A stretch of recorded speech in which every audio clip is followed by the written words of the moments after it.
1-0 and at the moment কিছু কি শুনতে পাচ্ছেন?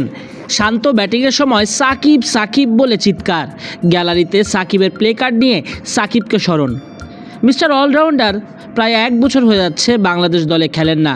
সর্বশেষ টেস্ট খেলেছিলেন গেল অক্টোবরে। সাকিব টি-20 খেলেন না গেল জুন থেকে।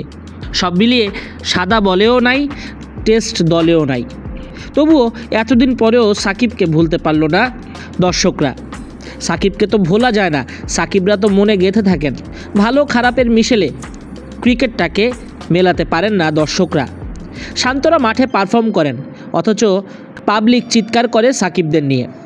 তারকা একদিনে হওয়া যায় না। শান্তরা প্রায় বহুদিন খেলে ফেলেছেন জাতীয় দলের হয়ে, তবুও তাদেরকে নিয়ে গর্জন খুবই কম ওঠে গ্যালারি থেকে। সেই সাকিব, তামিম, মাহমুদুল্লাহ, মুশফিক, তাদের নিয়ে মেতে থাকে দর্শকরা। পারভেজ হোসেন ইমনের জায়গায় সুযোগ পেয়েই 19 বলে 27 রানে ইনিংস খেলেন শান্ত। তবে শুরুটা যেমন দ্রুত ছিল, শেষটা দ্রুত হয়নি।